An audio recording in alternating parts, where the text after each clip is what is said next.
Dear participants, on behalf of the co-organizers, UNEP, UN Working Group, UNEP Finance Initiative, UNICEF, UN Women, and UNESCAP, a warm welcome to this session on business action to avert the climate crisis, placing human rights-based climate action at the forefront of business operations.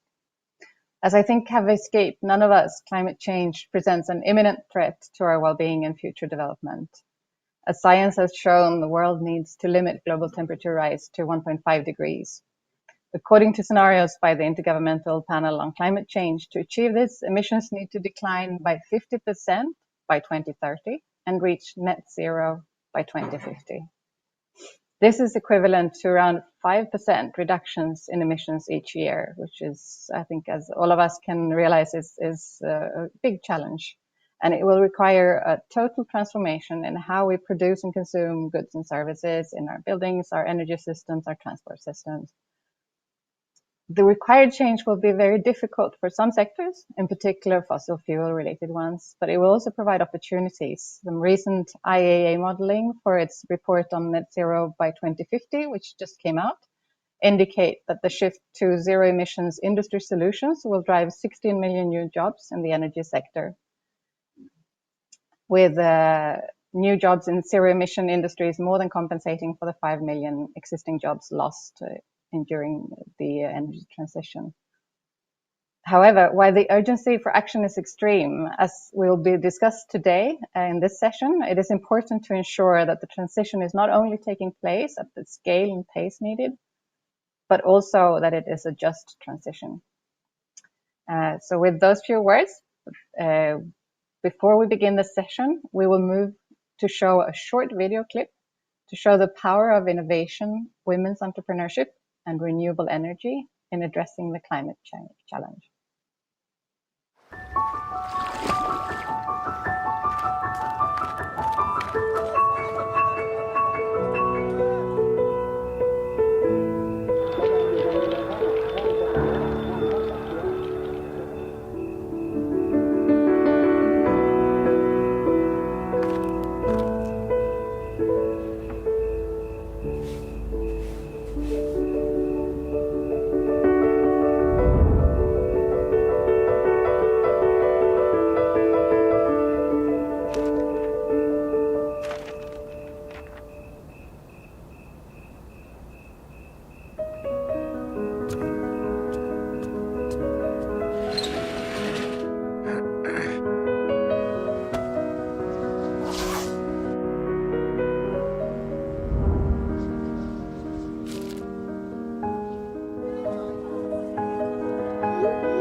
With that short introduction, we'll now move on to the panel discussion. And to facilitate that, I'm very pleased to introduce to you Mr. Farouz Nadar, Executive Director of the UN Global Compact Network of Malaysia and Brunei. Farouz is an experienced corporate sustainability practitioner who currently serves as the Executive Director of the local network in Malaysia, which is a local network of the United Nations Global Compact, where he is developing strategic programs and digital tools to accelerate private sector SDG performance. Farouz is also a business sector representative on Malaysia's National SDG Steering Committee. And he has previously worked as global head of sustainability at a major multinational company in the natural chemical sector and as a sustainability consultant. So Farouz, We're pleased to have you with us here today to facilitate this discussion, and over to you. Thank you, Merit. Assalamualaikum, good morning, good afternoon, and good evening from where our audiences may be listening in. So I'm Farouz Nada, the Executive Director of the UN Global Compact Network Malaysia and Brunei, which is a local network of the UN Global Compact, which in itself is the world's largest movement on corporate sustainability with over 13,000 plus members globally. I would like to thank UN ESCAP for this opportunity to moderate an esteemed panel that we have today on our very important topic, which is business action to avert the climate crisis. The key word here being action. Failure to act is not an option, as stakeholders are now taking prominent activist roles to ensure action. Case in point, with the recent news on the two oil majors that has seen historic governance impact due to environmental and social activism by external stakeholders. But we must also bear in mind that the action playing field is currently uneven. Hence, there is a need to be conscious of a just transition in identifying and requiring the needed business actions so as to ensure that the end goal is no one gets left behind as we race towards net zero, which was beautifully demonstrated in the video earlier as well. So again, I have the pleasure and honor to moderate this panel and hear expert insights from our distinguished panelists. Now, as I call upon the panelists, I would also like to invite them to briefly introduce themselves and their organizations. So our first panelist is Esther N, who is the Chief Sustainability Officer of City Development Limited. Esther? Oh, hi, greetings from Singapore, and thank you for having me. City Development Limited is headquartered and listed on the Singapore Stock Exchange. We are operating in 29 countries. The core businesses including building residential homes, commercial property, and we are also major landlords in Singapore and in the region. And we have footprint of 150 over hotels worldwide. And we know that in our industry, we have high carbon footprint, and I'm glad to share, some of our strategy and how to join the race to net zero in this decade of action. Thank you. Thank you, Esther. Next, we have Yoshihisa Takasaki, who is the Manager of Sustainability at Sumitomo Chemical. Hello, greetings from Tokyo. Thank you for your kind introduction.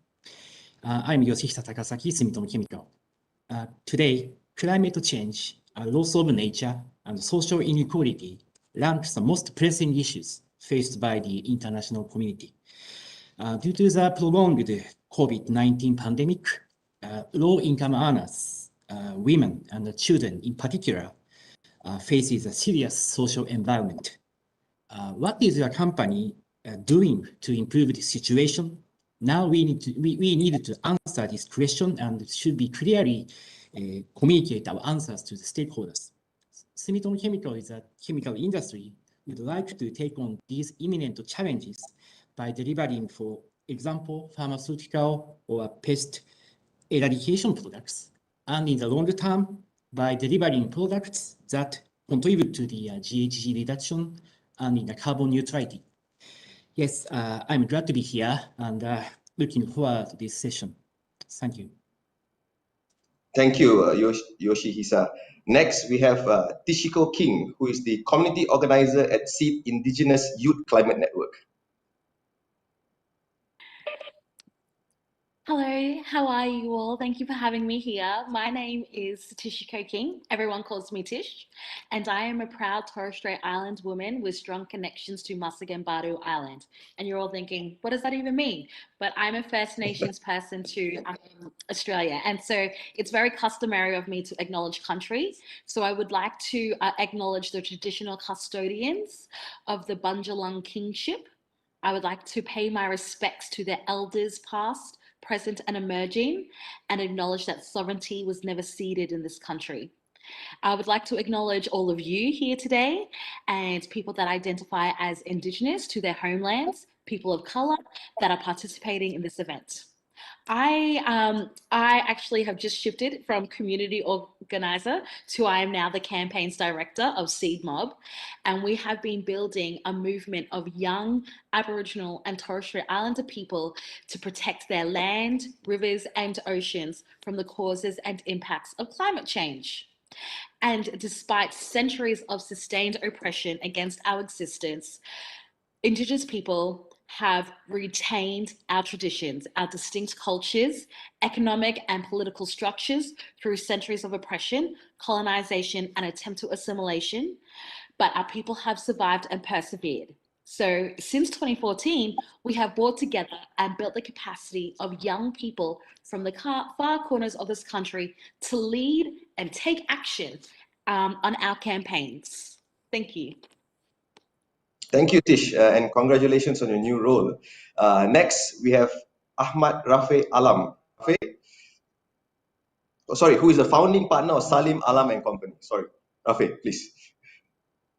Good day, everybody. My name is Rafe Alam, and I'm an environmental lawyer based in Lahore, Pakistan. There are very few environmental lawyers in Pakistan, and this has given me the opportunity to interact with a large number of subjects over the last 10 or 15 years.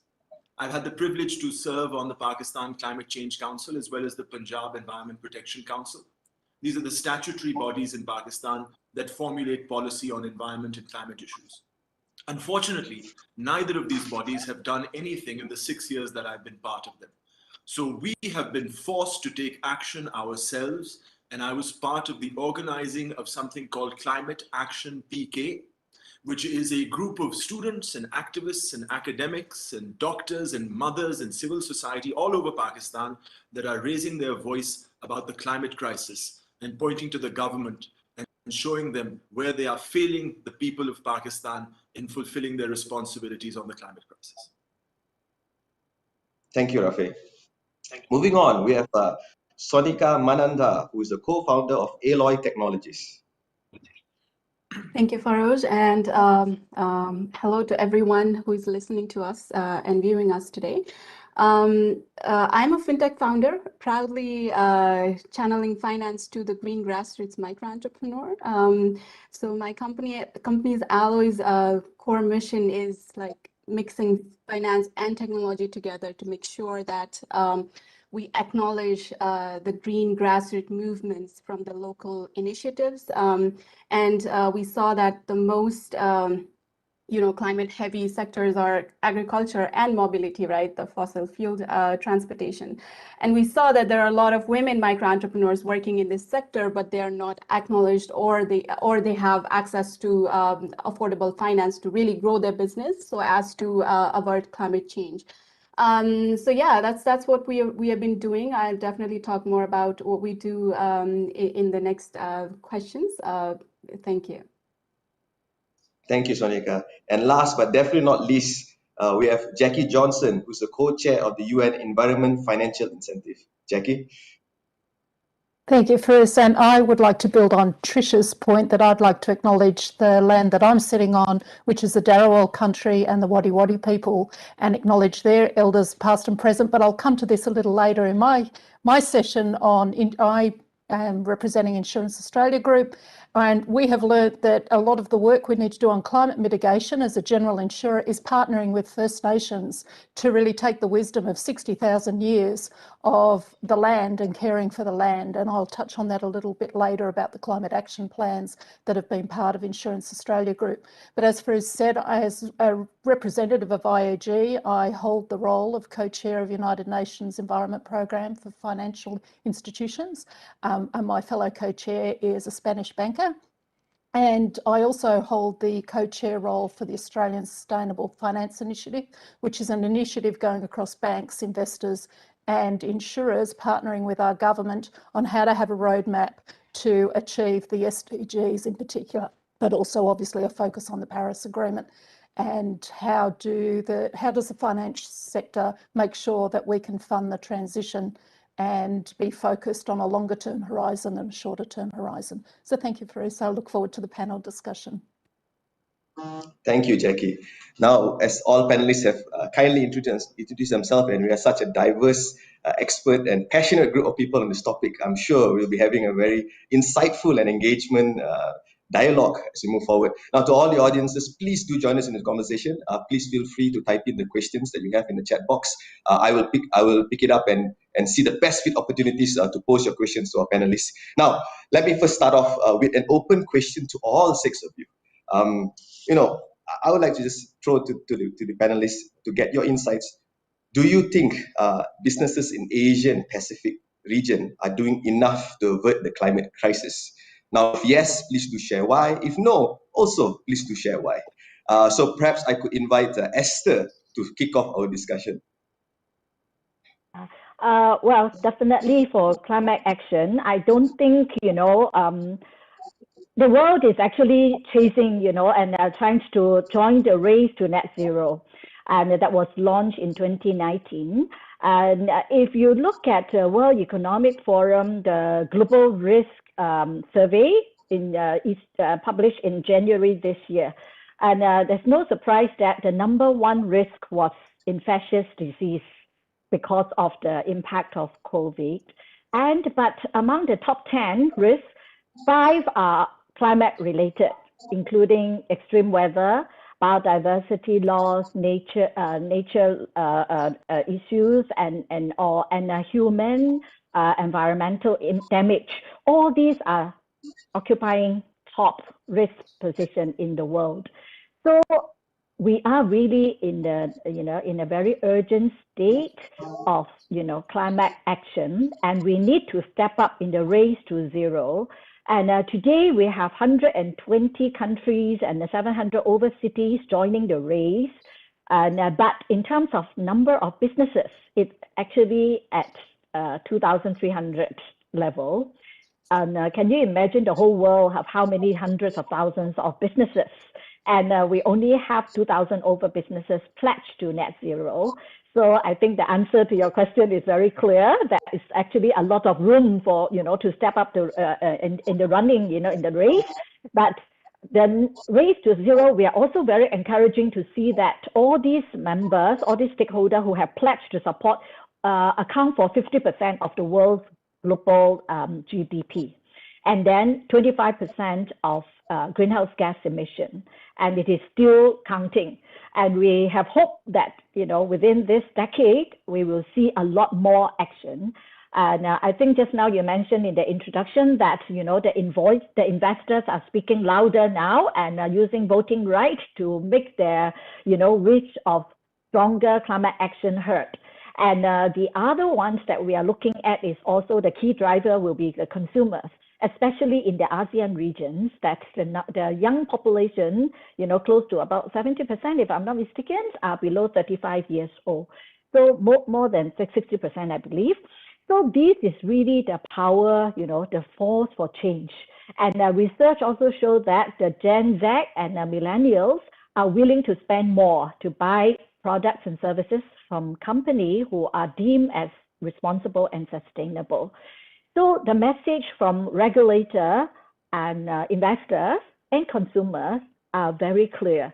And I think for businesses who provide and offer product and services, the message is really, really clear, is to change or be changed. Step up the pace, and that was also why in the building industry, we are well aware of our carbon footprint.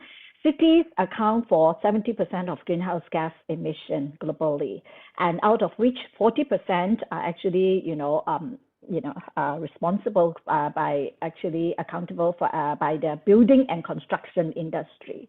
So that also put us in a position that we can drive change, we can make a difference, we can engage a larger ecosystem to design, build, and manage better, greener, and more sustainable. And definitely businesses, it's not an option, like you said, change is not an option. And I believe that 2020 has hit the tipping point that no way we can go back to the old normal. So the way we live, work, and play and run our business will not be go back to the pre-COVID period. Yeah, so I will elaborate a little bit more. And for CDL, we are very happy that we started our sustainability and green building journey for more than 2 decades now. And we have made the bold pledge to support the World Green Building Council Net Zero commitment in February this year. So definitely we are stepping up, and we hope to bring along our value chain, supply chain in this race as well to step up, the action. Thank you. Thank you, Esther. Now, picking up on your points regarding the key critical role that the future consumers and generations will bring to this, I'd just like to jump to Tish to get her insights on this question. Thank you. Such a tricky question. I think there is a massive shift. Exactly what sort of Esther said. We're at a tipping point right now, and especially here in Australia, there's a lot of there's a massive shift in being more sustainable, shifting over to renewables, small businesses being more conscious. And exactly like Esther said, young people are willing to spend more for those products that are more sustainable and ethical and conscious, because we know that it is our future that's at risk. We're the ones that are going to foot this bill. And so, we have to start now. We actually don't even have a choice. And so, I'm kind of envious of Esther, where their city has, been, in this space for the last couple of decades, because I don't know if you all follow Australian politics and everything, unfortunately, there's a massive drive for gas, and we should be using that money for renewable energies. And so with businesses, while there is I think there's opportunities for businesses to actually shift a lot more, implement SDGs into their space, create that more green culture in their green business. And so, I'm hopeful because there's a lot of collaboration, and I think it's sort of like watch this space kind of thing. Thank you. Thank you, Tish. Thank you, Tish.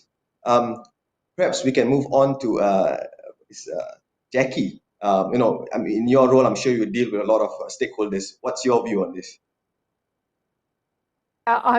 Tish alluded to our politics. I think that's why it's more important that businesses actually lead. And I think I agree with Tish. I think we're at a tipping point, and Esther calls that out as well. I think what we've seen in businesses over, IAG have been very focused on climate change. If you think about the impacts we see as a general insurer in Australia and New Zealand, we're the largest insurer in both those countries, devastating bushfires, floods again in New Zealand in the last week. They are having big social impacts at the same time as people are navigating through the fear of pandemic. And so what I see is businesses are starting to step up, but the big difference is it's becoming more systemic. So before you might have had a sustainability team and people who are very enthusiastic doing the right thing and employees being very motivated. The question would be, was it integrated at a broader strategic level, at a board and executive level? And I think in my career, what I've seen as a group executive is it was from a risk lens. So you're looking at what should you stop, but actually what's been touched by Esther and by Tish is amazing opportunity to invest and actually grow your business through a transition so that you're prepared for that change and you're leading it. And I think that's where there's a bit of a missed opportunity if, as businesses, we're not seeing that. So it's about that embedding into corporate strategy. Here in Australia, the institutional investors, particularly the superannuation industry, are really pushing hard. And I think it would be remiss of me not to recognise on Tish's behalf, we're in Reconciliation Week this week, but what that really means is 97% of the population here in Australia need to understand the gift that First Nations have for our country. And it's a year ago that we had the awful situation of Rio Tinto destroying a 60,000-year heritage site. And so, if I had to say across our business sector, we need a big wake-up call. Are there pockets of excellence? Absolutely, but we have to be systemic and we have to join the dots between social and environmental and embrace the 17 SDGs, including I always feel sorry for SDG 17 that seems to get left out, which is about partnering. And if we partner and collaborate, that will shift our trajectory. So they would be my position for us. Thank you, Jackie. Rafe, if I can also get your opinion as somebody who deals with multi-stakeholders as well. Thank you. You know, this last year and a half, the COVID lockdown period has been an immense opportunity lost. There's a study called the Green Sustainability Index, which looks at how countries and their COVID stimulus packages, whether or not they hit any sustainability aims and goals. And other than the European Union and maybe 3 or 4 European countries, this lockdown sort of payments or the lockdown stimulus was one of the largest movements of capital in human history this last year and a half. And to think that this opportunity was missed almost entirely by every single country, putting stimulus money back into things like oil, gas, construction, automobiles and fossil fuels. Huge opportunity lost, but gives you a very good sense of what the pulse right now in 2021 is facing the climate crisis. Sitting as I am here in Pakistan, I can not see a single business looking at climate crisis or climate sustainability or the SDGs at all, as a matter of fact. But I have to take a step back or two and look at the climate crisis for a second. And the way I look at it, the climate crisis is not the result of sort of business actions or individual actions or decisions. It's the result of huge systems, global systems, historical systems, in which I include capitalism, colonialism, patriarchy, the fossil fuel economy, and consumerism. And unless businesses are directly attacking these systems, nothing is being done about the climate crisis. Absolutely nothing. So you can't work within a capitalist system and expect to change. I need to explain this as well before you accuse me of being a socialist. When I talk of capitalism, I talk about the unaccountable exploitation of natural resources and human labor over history. It's no coincidence that just 2 years ago, The Guardian ran an article saying that there are 90 companies, 90, responsible for 2/3 of historical greenhouse gas emissions. See, that's what something like capitalism throws up. Can you imagine so few people, so few shareholders responsible for where we are at 1.2 degrees centigrade and the future of our children, having made immense amounts of money, are not being held accountable? That is a system failure that we need to address if we want to fix the climate crisis. And anything within this capitalist system, any financial incentive, any financial tool, any type of partnership which comes from within this system is not going to break it down. We have to attack this unaccountable exploitation of resources. We have to attack settler colonialism. And I appreciate, Tish, your acknowledgement earlier on. It's things like this that will make a difference. We have to attack consumerism. The fact that 10% of the world's population consumes over 50% of its resources is an indictment of our behavior. Nobody needs to have a yacht. Billionaires are policy failures. So we have to look at the problem this way. We have to challenge these 5 systems of climate change or climate crisis. And unless businesses are doing these, nothing is being done about the climate crisis. And I'm sorry that from where I stand, what I see is fossil fuel companies selling sustainability to me in their advertising. It's rank hypocrisy, and we need to change this. Thank you, Rafe. Just building on that, I'd like to invite Sonika to share her views. Now, as an entrepreneur, you have the agility to look across the systems that Rafe has mentioned. Your comments. Thank you, Faraz. Definitely, I also feel whatever is being done is not enough because, I'm a computer engineer, so I think straight. So if you calculate like emission produced, when it's not equal to emissions reduced from the atmosphere, it's never enough. So that's my thought. And one of the burning example is, the lack of recognition to the grassroots businesses, green businesses especially, right? So, I mean, one of the burning example that I can give from Nepal is this green mobility sector, so electric vehicle sector that started when I was 5 years old, and it was started by 700 women, and it was all about electric vehicle, and it actually made Kathmandu city a green city pioneer in the work. But today I'm 31, right? I mean, I grew up so much, 6 times, but the industry is still 700. It never grew. Actually, you know, most of these electric vehicles driven by women are just rusting in garage, and that just didn't really match in my head. I mean, what really happened? I mean, this beautiful green energy sector, all driven by women back in 1995, and nothing happened, right? So I tried to find out, and we found that finance was definitely the issue. And I also want to talk about the traditional way of financing, and also not having access to all those global impact financing, right? Those grassroots, they actually need it because they are the true climate ninjas. That's what I always say. So they are the climate ninjas that are working on the ground to really tackle climate change, but then they're not recognized or acknowledged.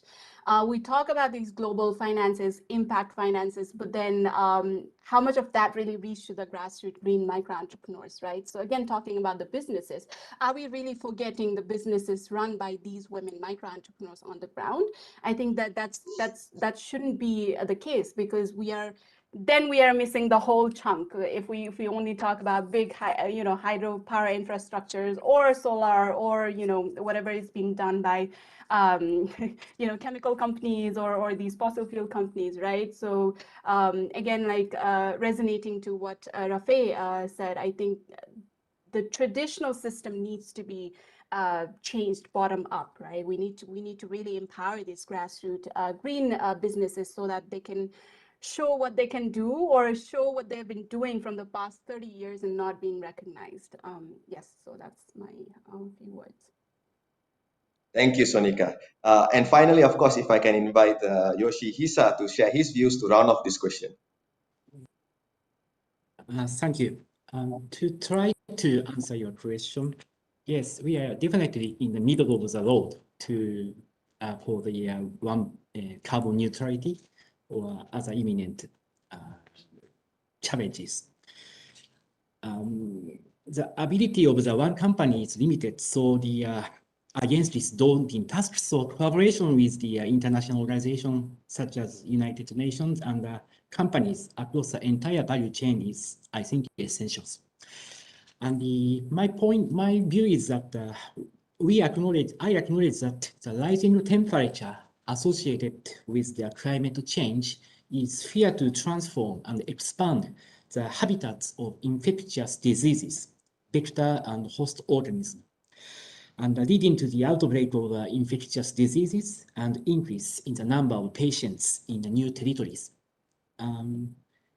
Actually, against COVID-19, we Sumitomo Chemical supplies some products related to the treatment of the raw materials for drugs used for treatment of COVID-19, as well as the some materials for disinfectants or acrylic partitions for preventing the spread of our droplets.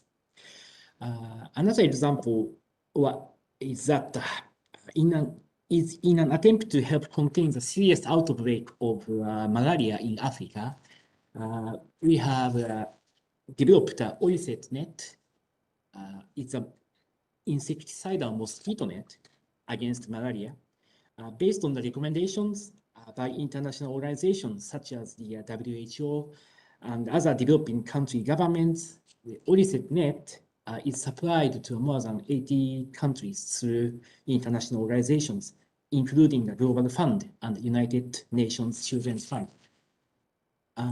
Also, production of oilset nets is carried out locally near consumers through collaboration with overseas companies.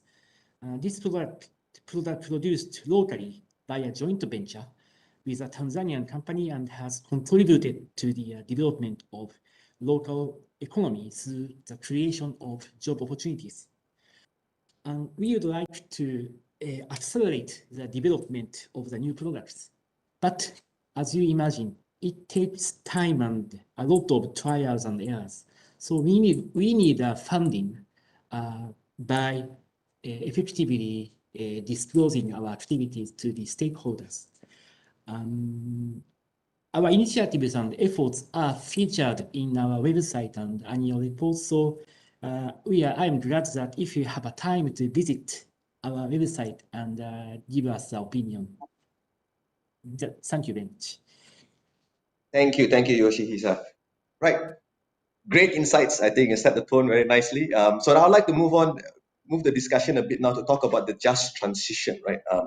Looking at the situation and how those who are most impacted and what businesses can play in this space.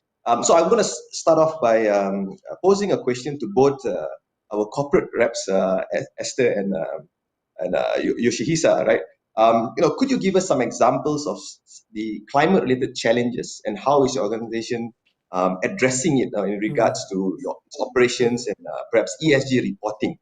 And since both your organizations are signatories to the SBTI, perhaps you could just touch a bit on why that was the preferred pathway for your organizations. So perhaps a brief 3 to 4 minutes intervention for each of you. Esther, would you like to kick off? Sure. Yeah, I mean, I agree with all the fellow panelists that everyone can, make a difference and drive change, and no one entity or individual can save the world alone.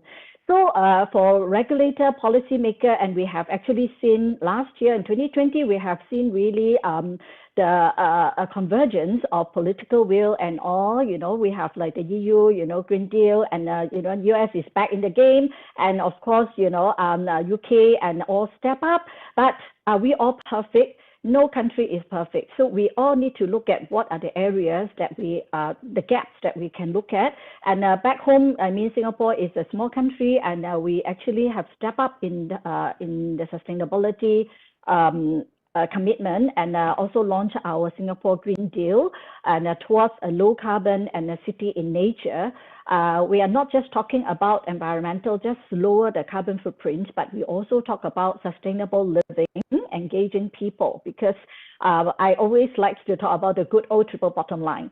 But how are we taking care and strike that balance between planet, people, and so-called profits?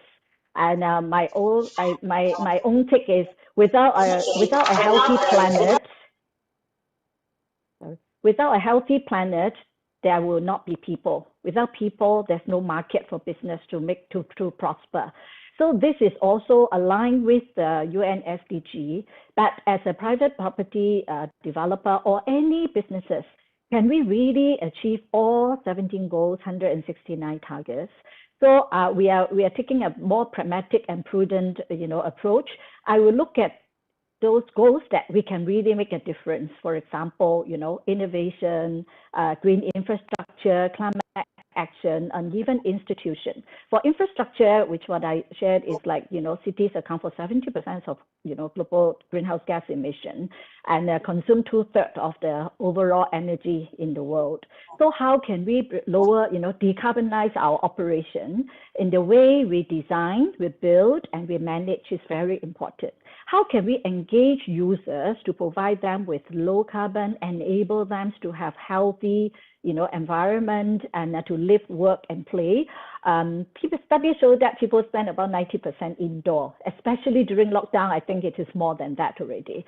So your home, how can you make your home, multitask to be your workplace, social space, and a family space? And how do we ensure indoor air quality is good? How do we enable building users, whether you are residential or commercial office owner or even retail shoppers, enable them, encourage them to adopt a good habit of recycling, and all these, is a whole host of policies and practices, infrastructure, as well as mindset change.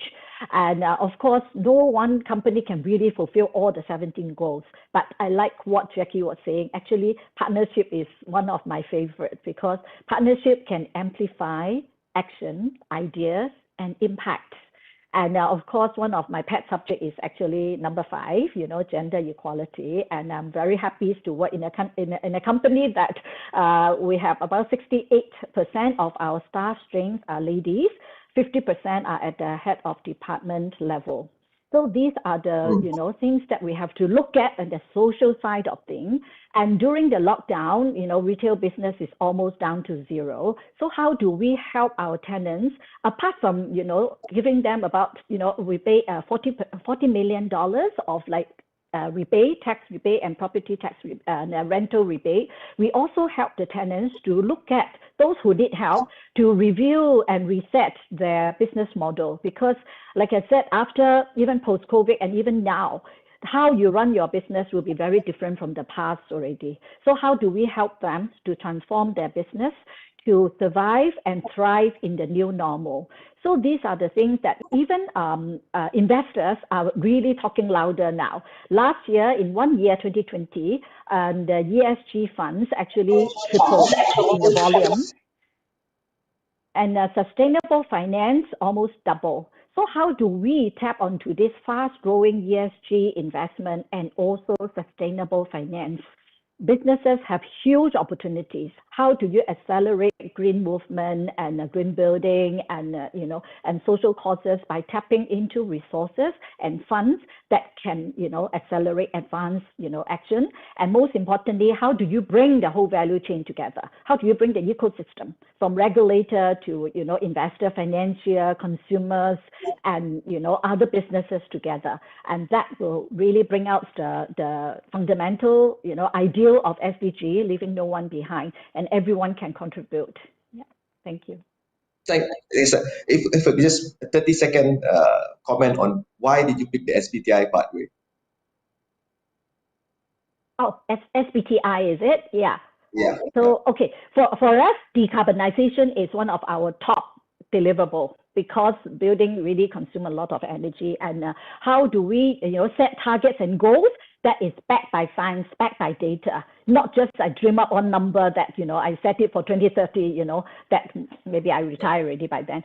So I have to, come up with a number that is backed by past performance, by all the data, and send it to SBTI. All the scientists will really evaluate it very stringently, not because, you are friendly with them and all. It's based on science. Only with that, you can really track your gaps and also, have a set targets to work on. And we have actually established the SBTI target of reducing by 59% versus baseline year of 2007.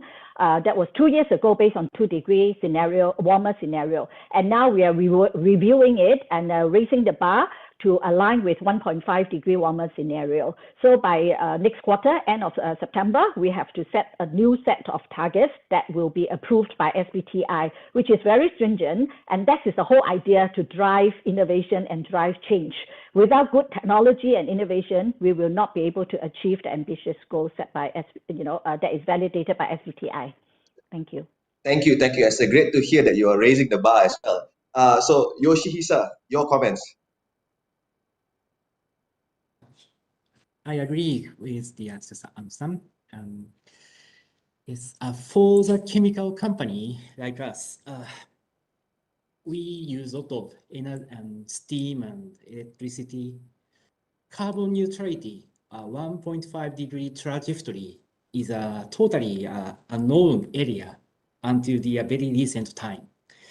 Attaining this goal requires a technological development such as carbon recycling technology.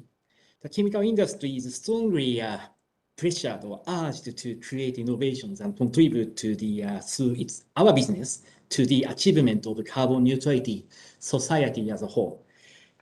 We are keenly aware of this need.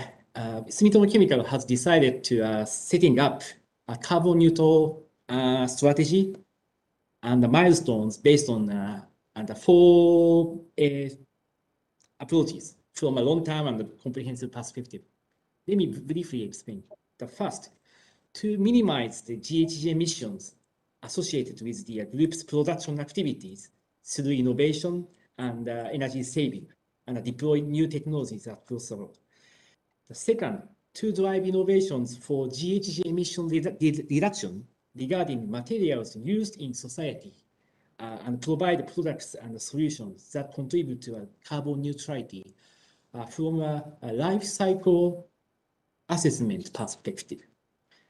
The third, to actively engage in the development of a technology for recovery, separation, use and storage of GHG emitted from the other industries and from communities. And lastly, fourth, to take on the long-term challenge of developing carbon negative technology to reduce the absolute volume of GHG in the atmosphere.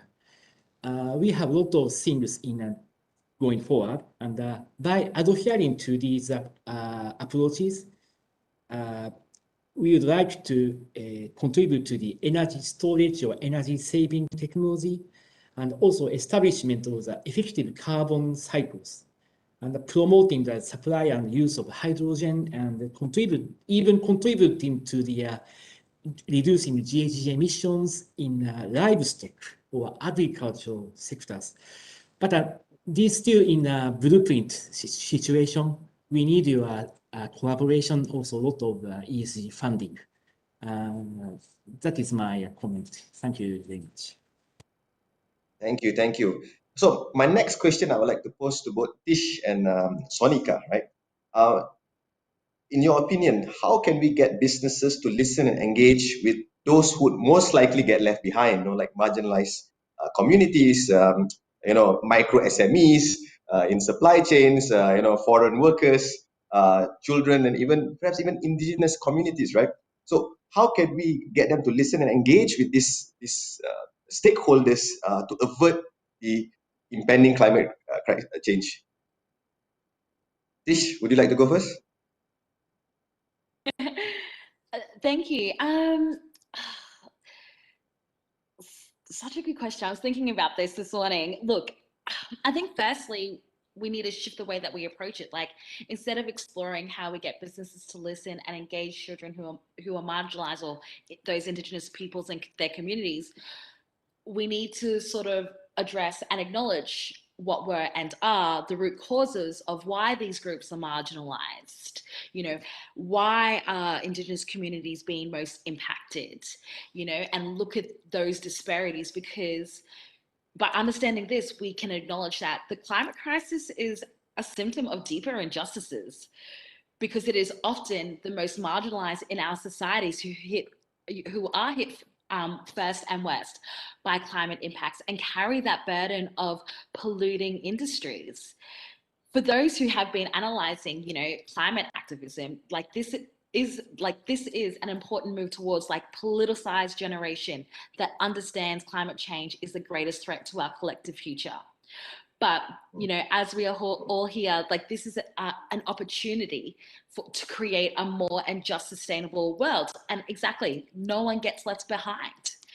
But here in Australia, Aboriginal and Torres Strait Islander people are at the forefront of climate change. And as young people, it's our generation most at stake. It is our communities on the front lines who are at the forefront of change. And we can lead these solutions and build a better society that is healthier, that is cleaner, that is more just, puts people before profits. And it is there to ensure our future and for future generations, so that we can continue to survive as the oldest living culture in the world. But because this is our future as young people. It is our young people that could play a crucial role in combating, this crisis. We are in a massive shift, and, if young people can be adept at spreading new habits and technologies, our young people who are so adaptable, we can really quickly make low carbon lifestyles, career choices as part of their daily lives. And if businesses centered Indigenous engagement, or, young people, allowing them to have a seat at the table during that decision-making process, the social outreach into these business models or strat plans, or, however, your orgs, businesses model everything. I think, it's looking at what those, what SDGs are, realistic to your, to your model, and then how can you partner? How can you collaborate with those, minority or marginalized groups? Here I'm based in Melbourne, and there's development in like building developments. They're trying to shift the way that people buy and be more sustainable. And so something like this is, what they're trying to do is like outreach with small organizations or outreach groups to be like, hey, we're doing this building. It's a green building, come in, join us, be a part of it. It's like, standing together in solidarity, teamwork makes the dream work. Thank you, Tish. Sonika? Thank you. I agree to everything Tish just said. Just starting it off with, sometimes the issue is not about being unheard, but the issue is about being not trusted, right? So the whole thing, I mean, the core that my business, my startup is also built on is how to grow this trust. So I definitely like to talk about women micro entrepreneurs and their journey of being not trusted, right? So let me share. I love to talk about the real life experiences and stories. So I met this women driver who drives these mini buses. I met her and she was telling me her story. And it really struck me that the whole story was built on how she was not trusted from the very beginning until the end today, right? So she started learning how to drive 17 years ago when she was very, very young. And she told me that she was not trusted that she could drive, right? Nobody was willing to teach her how to drive. And with that journey, I mean, she had built her business very well. I mean, she used to drive somebody else's car, minibus, and then she was able to, co-finance the vehicle battery with the other owner. And then now she owns 2 electric minibuses. I mean, that's the journey she had in the past 17 years. But one of her electric minibuses is now just rusting in the garage. And I asked why is that happening, right? And she said, 17 years ago, the trainer was not trusting me that I can drive, so he was not willing to teach me. And now the banks or the financial institutions or any kind of funder is not trusting me to give me finance to really upgrade the vehicle battery. So that really struck me, that how the journey of this distrust and how not being able to trust the grassroots micro entrepreneurs, especially women micro entrepreneurs, and I'll tell you why in a bit, that their whole business is at stake, right? The 17 years of property that she have earned and all the skills is at stake. And why women entrepreneurs are mostly affected because of affected here is because the traditional way of financing is not really working for them. The traditional way of financing always works as show me how I can de-risk whatever I'm financing you, right? For example, if you have collateral, then I'm ready to give you a finance. If you have a credit history, I'm able to give you the finance. If you have the financial and digital footprint, then I'm willing to trust you. Otherwise, I'm not. And usually in a country like Nepal, women don't own any kind of property. They don't own any assets, which means there's no collateral, means no finance, right? And then because these women are in the informal sector, they don't have any income history. I mean, they've been running this electric minibus for the past 25 years, but then there's no history of their income. They've been earning pretty good, but then the banks are still not being able to trust them for $10,000 US, right? And that's very, very sad. So we saw this problem, and Alloy, my startup, we thought, okay, let's turn this problem upside down. Let's tokenize the electric vehicle sector. Let's use digital tokens so that the funders, whoever the funders are, private sector, public sector, they can really see where their money is going right now at real time, and what kind of impact it is making. So we are really de-risking the whole process of the doubt that the fund that's being invested in the sector is being misused. So we ensure with our integrated approach, integrated ecosystem, that the money invested in these green grassroots micro entrepreneurs are actually being used for the intended purpose and business purpose, so that it is actually making the business and climate, emissions reduction impact. And we can show it right now, so that the money will basically tell you where it is right now. And with that, we believe that, again, going back to the global financing, right? So we really give them the trust that whatever the financing is coming towards the grassroots is really being used, and each dollar of investment has a traceable impact. So that's something we are working on right now, and really seeing the change that's happening. And quickly sharing one of the success story that we have, we were able to land on an agreement with a commercial bank here to finance the batteries for these women drivers for the e-vehicles at 3% interest rate, which usually would be 15 or higher percentage. So that's the win that we have for our company right now. And on that note, I'd like to end my remarks. Thank you. Thank you, Sonika. Now building on this points by Tish and Sonika, my next question is for both Jackie and Rafe.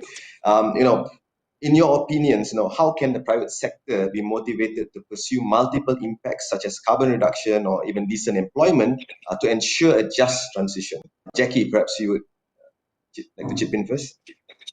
Yeah, and I don't want to steal any of Rafe's thunder, but I think he made a very good point before about addressing the systemic issues. And I think when we talk value, we're often measuring economic value or profit, but it's not accounting for certain resources that we're using, and Rafe touched on that. So for me, I've been very proud of how some of the finance system, and Insurance Australia Group has been part of this, is challenging that you can't just account for things that you can count as financial and then call all these other things non-financial. And that's either it's cultural capital, in the case of the Rio Tinto issue that I mentioned before, or it's actually nature. How are you accounting for that? The climate risks. There needs to be a bearing to account, because often what's happening is things are being accounted for on a profit and loss statement, which is very short term, but not long term in terms of, well, what's the capital being used? And I think, there needs to be a real shift to that, because that will send very different signals, because you're actually building the true agency of who's paying for what and what the true value is. I think, when I think of Insurance Australia Group, we started 15 years ago having a climate action plan that was owned by one senior executive. Now that is owned across the executive team.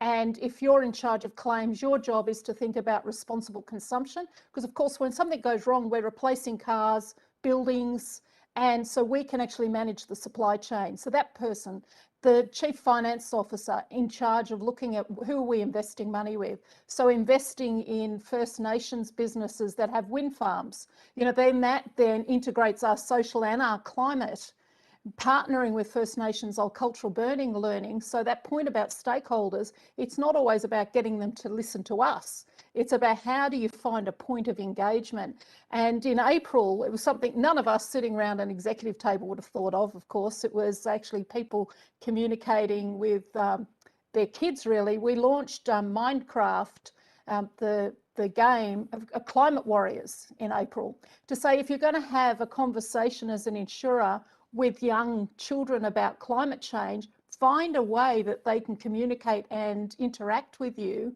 And they're not going to do it sitting in a focus group. They're going to do it through a game. And so, that was something that we would never have thought of. But that big shift about you need to get the systems right that Rafe touched on, the measures right, then drive the accountability, but then be open to listen to entrepreneurial thinking.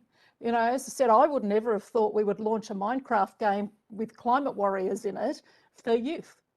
But that's become quite important to engage in the conversation. So I think we have to be open to the thinking. And so they'd be the way I'd see it. The other key point is that partnership piece. I mean, we have, as Australia, quite a challenge with any coastal community, particularly in far north Queensland, with weather patterns changing. So partnering with a university and the government to say if we can build resilience funding into retrofitting houses so that if there's higher wind and storms, then you're protecting those properties and then looking at how the funding instrument got worked, but then how the insurers respond by lowering the premium. So there's an incentive within the system. And I think they're all the things that I think have to shift. So thank you. I'll let Rafay have. Thank you, Jackie. The Minecraft example is very, very interesting. I would definitely like to play that game, but I need to get my daughter to teach me how to play Minecraft first. So, Rafi, your comments, Rafi. Thank you. I was just reflecting on the phrase "a just transition," because we are at 1.2 degrees centigrade on average warmer than industrial levels, and I think the Manulao Observatory recorded 420 parts per million carbon concentration about 3 weeks ago. I mean, you have to put this into context before you say something like a just transition, because we have forest fires in the Arctic. That's never happened before. It happened last year. We're in the 6th extinction event. The last time that happened was 5 million years ago. Our oceans are acidifying. There's coral reefs are bleaching, and there's plastics in our body. And that's at 1.2 degrees. And at 420 parts per million, we have cooked into the atmosphere enough greenhouse gases to raise us to 2 degrees centigrade by the middle of next decade. David Wallace Wells' book, Uninhabitable Earth, talks about the difference between 1.5 degrees and 2 degrees of warming. Just 0.5 degrees of warming is approximately 150 million deaths, mostly in Asian and African countries on account of air pollution from the energy and transport sectors.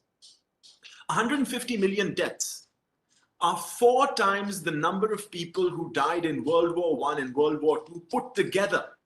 And that might happen in the next 15 years. Just transition? I live in Pakistan, which is one of the most vulnerable countries to climate change. People die here. Justice has to be reframed. Amitav Ghosh, who's a Bengali writer, wrote this book called The Great Derangement about climate change, where he posits in the beginning a fantastic thought experiment. What if 500 years from now, aliens came as tourists to Earth? Because in 500 years, of course, human civilization would be destroyed by the climate crisis. These aliens, like good tourists, would want to go see what our theaters were like, what our culture was like, what sort of music we listened to, what sort of art we watched. And they would be astounded to see that given the fact that there are plastics in our blood and we are an extinction event, none of our cinema, none of our mainstream television, none of the big novels that get published, none of the major art reflects the severity of the climate crisis as it is today. This is the great derangement that Ghosh talks about, because these aliens would be forced to conclude that human society had no idea what was going to happen to them. What's happened is that somehow our narrative of human nature has become completely divorced from us as individuals and the world that we live in. Compare this just a few hundred years ago to the literature and art of Europe, tied as it was to the forests of the area. Not a single poem in Punjabi, which is the land that I live in, not a single poem is divorced from the waters of the land. Nature and human beings they have been inextricably bound in their own culture and their own lives since time immemorial. But something has happened over the last few hundred years where it seems that nature has taken a back seat to the larger story that's being told. And the larger story of humanity is now just us as individuals in what we do, with nature in the backdrop. This has to change. This is the transition. This is the new justice, where we have to bring ecological concerns back into everyday decision-making, into how we live once again. What that means is that constitutionally, for example, from a legal point of view, we have things like fundamental rights that protects our liberties, protects our freedoms of speech. But these liberties now have to be countered and checked with ecological respect of ecosystems. What this means beyond just that, when speaking about businesses and ethics, is sustainability reporting, transparency, companies being forced to tell us how many pollutants that they discharge or how many greenhouse gases that they produce. This is the type of morality we need, where nature is brought back into the decision-making that we have and how we feel as human beings. And that's the best I can put it, from a broadest perspective down to sustainability reporting to its most specific. A change in morality, a change in justice. Thank you, Rafi. Thank you. So we've got some questions coming in from the audiences. So I'm going to pose an open question to everyone, picking from the audience's questions, building on the various comments that each of you has brought to the table. The question here is systemic financial capitalism change possible? And just to add on, I think there's a lot of positive comments on Sonika's point about trust, right? I know in terms of us moving forward to a more transitioning to a more sustainable future, we cannot have a trust deficit in terms of the private sector to its stakeholders, and also stakeholders towards private sector's behavior as well. So how do we work around this trust issue as well? So the open question, perhaps this one I would like to invite who would like to answer first. If I may try, okay, seems sure, like, Esther, please, sure. businesses, yeah. So I totally agree that, the health of our planet, people, business and economies, are all interdependent and interconnected. So everybody has a responsibility. And I think along the value chain, there's always the question is like, who should take the lead, to fight this climate emergency. So to me, everybody has a role to play. And if I could just, bring in the UNEP-FI, which I said on the, the real estate task force for a few years now, I really like the concept of the three focus area, which is the sustainable investing, sustainable finance, and also sustainable insurance. Because you like it or not, financial are in the position to drive change, because every business will need financial support, like what Sonika say, and Tish say and all that. But how do we make sure that the money flow to where it should be, and whether it really helps those who are in need, and also flow to businesses that are sustainable and responsible? So how do we judge whether a company or a business is sustainable? Then it brings us to the sustainability reporting. I won't even read a report if it is not externally assured, because where is the credibility and integrity of data? So those are the transparency that other fellow speakers talk about. And also look at independent assessment. There are plenty of very independent and very experienced and professional sustainability ranking and ratings. It's not that money can buy them, and like, for example, CDP, the climate and the forestry, and also water, rating and ranking. And then, MSCI, Dow Jones, FTSE, you name it, we have it, and S&P and all that. All those based on facts and data that are publicly available.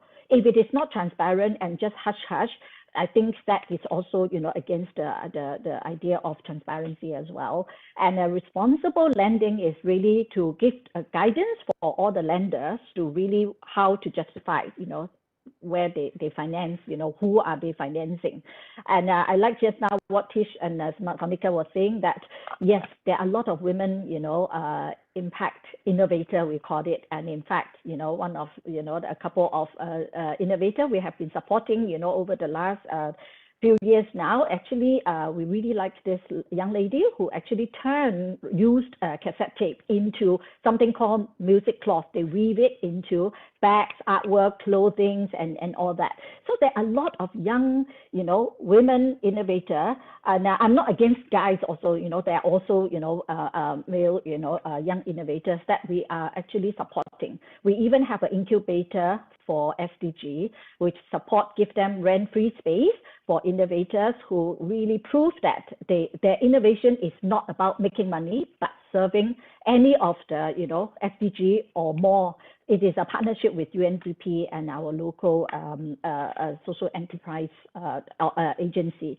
So women, definitely, we have a Women for Green network also, tapping on women's, women empowerment and persuasive power of women, to drive sustainability at home, at work, and at play.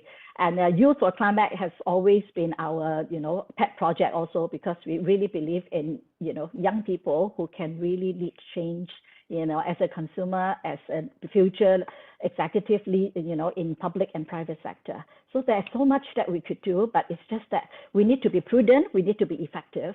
No one company can do everything. So look at what you can really make the biggest impact. Yeah. Feroz, if I could just build on Esther's point on trust, and I think what we saw last year with the Edelman Trust Survey for Australian business is we had the biggest shift, and up, because we're in a trust deficit before that. And I think what we saw is particularly the community seeing how businesses were leading through the COVID-19 period, and the flexibility for customers. And we certainly saw it in the banking system where people were considering people who are at risk in terms of their lending.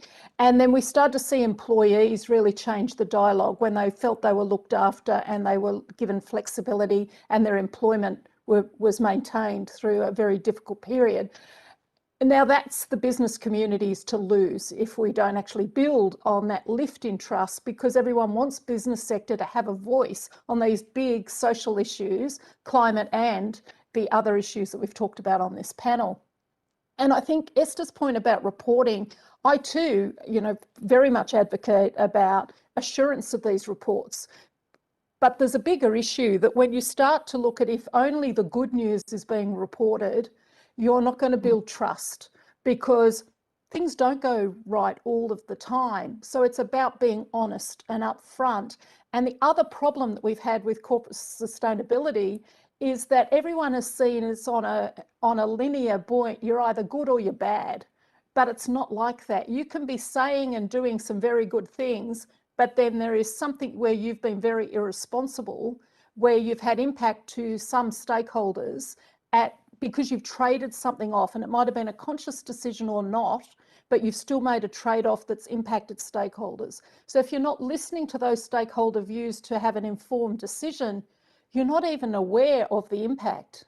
And if you think about reporting that says, think about materiality, if you're only doing it on a financial, as we define in terms of a corporate financial, and you're not thinking about the impact on society, then you won't build that trust, because what will happen is you will get rated really well for your reporting, and then something will happen, and then you'll blame it on social media and media for escalating it, but underneath something went wrong. And you needed to really understand how you have the honest conversations and admit it and not deny it, and have a period where you're denying the issue and try and work with stakeholders to hear the issue and then resolve it. So that I'd just add that to Esther's point on reporting. Thank you, Jackie. Thank you, Jackie. Anyone else would like to chip in? I can add a bit. Yes, Sonika. Definitely. Yes, so definitely building upon that trust building thing. And also the question that I'm looking is, how do we ensure equal representation of youth, women, and indigenous people in strategic business planning? I guess the key here is to really help them grow, because we cannot really expect someone to just be prepared to build a kind of strategy, right? So I really believe in starting from a very basic plans. I mean, phase one, we can help them, be empowered to even think that they can have their business, right? And then phase two, they can start thinking, okay, I have this credit history. Now I'm able to grow my business. And then, you go up to the strategic level. And I think for that, we really need to make sure that we take the gender and youth intentional approaches so that we help them really feel included in the system. And for that, we need to incentivize, of course, one, and then two, we need to make sure that we are putting them at the center of our design. And again, Esther mentioned about, we also include men, but then that's not the case, because here what we see is whatever the solution is designed, it's gender agnostic, and that's why women are usually, or youth are usually excluded. So being women myself, and then seeing a lot of problem that I mentioned earlier when I was speaking, I felt that we really need to make sure that this financial system are really designed for women first, and then, adapted for others, right? Because usually it's the other way around, which I want to turn upside down. Yeah, basically linking gender, youth, climate, finance all together, and definitely the SDG 17, which is excluded as mentioned earlier, I guess partnership and really integrating that, the vertical integration of all the stakeholders to have a very, very inclusive approach, I guess. Yeah, that's my comment about that question. Thank you. So thank you, Sonika. So building up on this question, we've identified some components of how business can be more motivated to take climate action more seriously. I'd just like to pose this to Rafe, to Tish, and also to Yashihashi about what other push and pull factors that you see could continuously encourage and motivate businesses to take more serious actions. So Rafe, any comments on that? If I can ask you to make brief interventions, because I am conscious that we're running out of time. It depends on the size of businesses. I know earlier we were talking about SMEs, and the way SMEs operate are very different from the large multinationals that are actually responsible for a significant amount of greenhouse gas emissions. So, the question is, where do you want to put your effort? You've got millions upon millions of SMEs, and you've only touched about a fraction of them. You've got a handful of really large companies that are responsible for most of the consumption and most of the greenhouse gases. And so in my view, if you want to do pushing and pulling, you pull down the big folks because there are fewer of them, and the message will get out that they're being unfair and they need to spread their wealth more equitably, and they need to behave themselves more. You can't put the blame of greenhouse gas emissions on SMEs, because per capita, people do not produce the same amount of greenhouse gases. Per capita, people and businesses do not consume the same amount of resources. So you can't pretend to think that it's, oh my God, it's the SME sector that we really need to fix because there's so many of them, when in reality, they're a small part of the problem. Go for the big part of the problem and attack it. Thank you. Yoshihisa, any comments? What would be incentivizing and regulatory for your industry, for example? As a practitioner for engagement with the financial analysts and financial institutions person, I think their mindsets are changing. They are incorporating the so-called social point of view. They valued more human rights and environmental consciousness. I am keenly aware of the change of the mind shifts. So I think it is very important for all of us to be engaging with our activities, to our initiatives, to these financial markets analysts and person concerned, that will realize that the virtuous circle of the economic growth, also the environmental enablers. That is my personal feeling, but my comments. Thank you. Thank you. Tish? Now, as somebody who's now representing the voice of the future, what would be, this push and pull factor, perhaps from a best case scenario, maybe not from a realistic scenario, but what would perhaps be a best case scenario? Well, I guess, I was really thinking about what, Rafi just said before about, it's, where do you want to make, the biggest impact? Like that's where do you want your efforts to be put? And I think, in our space, like our organization, we believe that it is only through a huge, diverse, committed social movement led by our people, led by young people, led by the next generation, led by unions, collaborating and partnering with them, is that we will really see the change. And, Rafa just said, like I said earlier in his response, it was like, it's about the capitalists. We focus on energy and the fossil fuel industry in Australia because we believe that we need to transition energy systems away from those fossil fuels. And so we need to keep attacking them because it's dirty profits over, our human rights. And Rafi said that, people are dying, and, even like Yoshihisa just said, it is about, the conscious, it's about the people. Like, as a proud Torres Strait Islander, I'm also a campaign on Our Islands, Our Home, which is with the United Human Rights. And it's not urgency is now. My people's beaches are being washed away. My ancestors' bones are in the water now because erosion, sea levels rising. It's just like hectic, and it has those ongoing effects of health epidemics. And so I think this push and pull is just stepping back. How can we make the biggest impact? Who can we be there to partner with? How can this all be a step forward for everyone? Thank you, Tish. In the earlier part of the conversation, I think there was consensus saying that the Asia Pac businesses needs to do much more to push up the efforts around climate actions, right?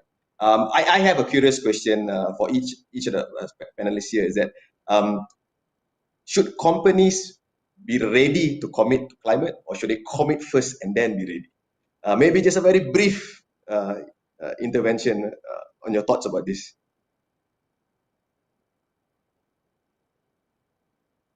We live in a strange world where we think dollar is king. I want to take everyone back to about 200 years ago when the British Parliament was debating the very idea of having a corporate structure, this special purpose vehicle that has helped capitalism for the last 200 years. The debates in Parliament at the time were about giving life or recognizing life to a corporate, this new type of body, new type of entity that didn't have a body to kick or a soul to damn. And the debate turned on whether or not these companies would provide, at the end of the day, social benefit or benefit to society. That was the turning point. Companies have to provide benefit to society. And somehow in this neoliberal capitalist world of the last 50, 60 years, we come to think that the bottom line and profit is king. No, it isn't. Social benefit is. And that's why companies were allowed in the first place. Thank you, Rafi. So basically, you say companies need to commit and do it, right? Okay. Any other? How about Sonika? What do you think? Yes, I think I also agree to what Rafi just said. I mean, commitment is not enough, and just doing is also sometimes not enough because you don't see where they want to move in the future, right? And just giving an example of just saying and committing things that Nepal, committed like 30% electric by 2030 and 50% electric by 2050, and that just does not match with the action. So I think commitment needs to match with the action and the future plan. So that's the way forward. Otherwise, it doesn't work like one or another. So it have to be together. Thank you. I'd support that it can't be decoupled. If it's decoupled, then you actually don't get the action that's needed on the commitment you've made. And I mean, that's the big debate about commitments made to net zero. I think we all have to be very cautious that they're not just commitments, that there's actually been work done. And I think someone mentioned earlier about science-based targets. I mean, that you really do need to do the work to say, what do you need to change? I mean, an insurance sector, asset management, we could actually move our investments very, very quickly, and have been doing that right across the world, to become net zero. And you could then say you're then net zero because your asset management's done that. But if you don't then think about what are you doing as a company in your own data centres or supply chain, or what you're insuring, and this is very difficult in Australia because if we're going to get left behind in the electric vehicle debate, then that means the things the insurers are insuring are old style fuel driven cars that is not going to allow them to be net zero on their underwriting. So we have to be very careful about understanding what the commitments are saying and what's being done, is my view. And I think we all have to be quite informed and really quite curious to challenge what we're hearing as well, to hold people to account. I can Thank jump you, in Jackie. here. Now, I I think know. we are living in a very transparent world today, and how we behave and what we deliver, even whether you are, a customer or, stakeholder of that company, it is very transparent. People walk past your construction site can tell you that, hey, this is not good, this is not right. And, so I think we are in a very transparent and very, fast, communication is so fast. Social media is so fast. Before you even leave this panel, someone will be posting what you say already. So as a responsible corporate, what you say you have to deliver, and you have to really, present your impact on public domain, like your website, like your sustainability report, that are well assured, externally assured. And I think analysts and investor and media nowadays are very, very savvy, and then they have their own research, they have their own source of information and contact to check whether you are saying the right thing. And if you are just, oh, I'm committing to net zero by 2030, by 2029, I tell you, that will not go, because, investor will not let you go. You have to, really present the data. And I don't think, any company can run away if you really just make a commitment, set a goal, but not delivering it and not tracking it. Thank you. Thank you. Right. So I'm really conscious as we only have 5 minutes left. So what I would like to do is just to close off our panel today is to ask each and every one of our panelists to have a 30 seconds final comments about the topic of today, and how we can come together to ensure that businesses do what is required to meet this climate challenge. So perhaps I could start with Yoshihisa to share his final comments on today's panel. Yes, I would like to believe that the chemical industry is one of the key industries and enablers that contribute to the solution for the carbon neutrality and other imminent challenges. However, the ability of the one company is very limited. So against these daunting tasks, so collaboration with the international organizations such as United Nations and also companies across the entire value chains are essential. So going forward, we'd like to deepen and accelerate the cooperation with you all. Thank you very much. Thank you. Thank you. Tish. I just love that, Yoshihisa. That was great. Look, for years, scientists have been giving us solutions, but now we actually need more than solutions. We need people power. We need collaboration. We need partnerships. And we need that grand culmination of societal justices that have been building up for centuries. We need our culture and traditional methods embedded back into protecting country, because Indigenous people all across this world are connected to the earth. And just like what Esther said, no healthy planet, no people. And so we are at a crucial moment in our lives right now, and the way that we are occupying this planet is just not working anymore. And we need to stand together and lead this movement, because First Nations justice is climate justice. And if it's not us leading, then who? And if not now, then when? Thank you. Powerful questions. Rafe. Thank you. There's a lot of nervousness and apprehension when we talk about reform or transitions. Not only is there the uncertainty of the new, but any transition also involves uncoupling and changing well-established behaviors of the past. What I want to say is, don't be afraid of transitions. Don't be afraid of change. And remember, the Stone Age did not come to an end because we ran out of stones. Thank you. Thank you. Sonika, your last thoughts. Thank you. Pretty amazing panel. The last thought that I'm gathering right now is, whenever we are talking about climate change, it might feel very, very scary and urgent, right? But then I'd like to give people hope through this last word that it is still possible to attain a net zero goal. And that is only, what I see is that is only possible by mobilizing the green grassroots economy and to help them foster so as to, tackle climate change. And local innovations are really the key to attaining all the SDGs. Yes, thank you. Thank you, Sonika. Esther? I think definitely we agree with all the panelists but there is actually an urgency. So we need to step up, we need to set goals, we need to track performance, we need to share and collaborate beyond borders, beyond age group, beyond cultures, and everyone have to tackle this kind of emergency together because we are all sharing this planet as our home. Thank you, Esther. And definitely, last but not least, round off our discussion for today. Your last comments.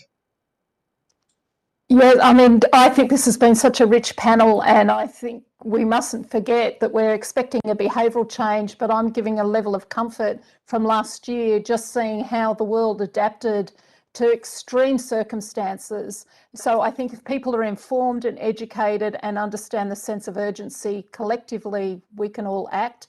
But also this panel has raised for me that you can't make such a complex issue and then dumb it down and make it very simple.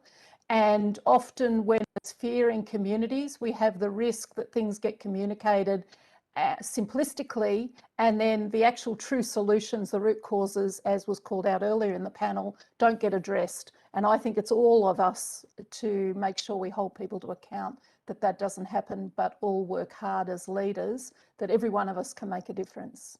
Thank you. Thank you, Jackie. So to the audiences, please join me for a virtual applause to this excellent session. I myself was definitely inspired and learned a lot from the insights from various points of views. Thank you all so much. Stay safe. Hopefully we can meet in person soon. So with this, I hand it over back to Mary for the rest of the session. Thank you. Just to join our thanks for this, what somebody wrote in the chat box, incredible panel. They wrote, love the straight talking about root causes. So I just wanted to get that across to all. And from our point of view, a big thank you to all of the speakers and to Farouz for great moderation. This was a fantastic panel, very, very interesting discussion, very, very rich and very honest discussion. Just to mention one word, to change or be changed. I think Esther said that, and I think this kind of sums it up a bit. This is where we are. It's to change or be changed. And thank you, big thank you to all on behalf of all the organizers, UNEP, UN Working Group, UNEP, FI, UNICEF, UN Women, and ESCAP.